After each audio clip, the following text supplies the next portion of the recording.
So this just illustrates every project stands on three legs, basically. Schedule, whatever in case of product development, it'd be time to market.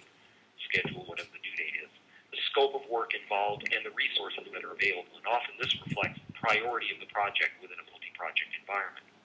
So if a team crafts a plan that's 80% confidence based on those three legs of a certain length, if we change any length of the leg, we have to adjust the other two for this sort of stool to stand. So this just illustrates the point that if management wishes to add scope, if adding risk to schedule, potentially quality, potentially cost, there are things that management can do. We turn the knobs, increase the schedule, perhaps in some project cases, increase the target cost, but not make it so cost-driven. In every case, increasing priority and resource availability. First step, clarify the gray region. What we really want is a sharp definition of scope. Okay?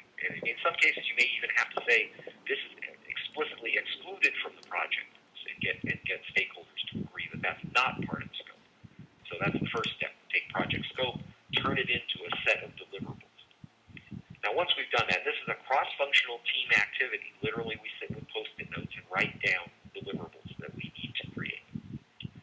Then we're going to create this sort of a swim lane template.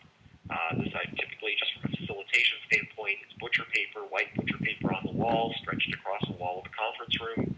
We draw this grid with the horizontal rows, and each horizontal row represents a swim lane.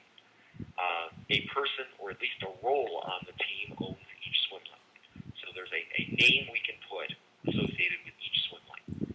Now we take the next step. If the project has any externally driven milestones, and what I mean by this is a milestone that is completely out of control of the team, and in most cases of the firm that's involved.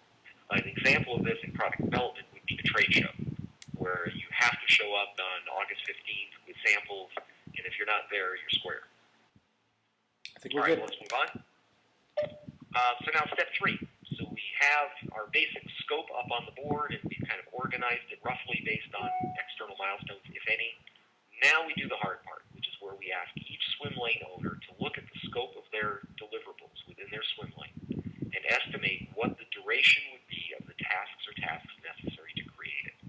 So they're going to think about what they need to start, what are the dependencies they have so that they can start work. They're going to look at what the output is and the scope involved, and they're also going to look very critically at the realistic available hours that they have or the people with them have to be able to support that task or tasks. I'll do one more step and then I'll ask for questions. The last step in the actual, I call this visual project planning. The last step is we thread the critical path. What's nice about this is two things. First of all, we can get a very quick sanity check on the overall non-recurring cost and headcount required to do the project. We can look at the burn rate by just looking vertically and counting dots. Burn rate means the number of heads per month.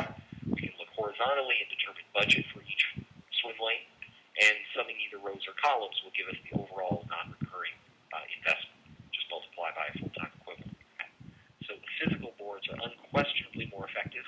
However, and I'll give you an example. One of my clients is Beckman Coulter, Beckman Instruments, basically, a world leader in laboratory instruments. They had an 80-person team in 5 different countries. So it was actually 2 locations in the U.S., they had Germany, they had Switzerland, and they had China. And to try to have a team like that work together effectively is extraordinarily difficult. Whereas by using this virtual board, everyone knew basically what was coming in everyone's list for the next 2 weeks. They could see what was coming, what was planned. Everyone saw the same picture. And it was enormously valuable in coordinating that team. But certainly that's a result that you can only use if you had a geographically separated team. And so September 1st, we are launching it, full scale. So looking very forward to that. So thank you. Well, thank you very much, George, and thanks to everyone. It was a pleasure. Okay. And I think we've got, I don't know what kind of time we have left. You got to go, Ron, but let me ask you this. You're in the Global OEM Consortium. What if somebody emails you from the site? Are you good to respond to some emails? Sure, absolutely. Obviously, please give me a few days because I travel a great deal, so it sometimes takes me a while to catch up, but I'm more than happy to answer questions.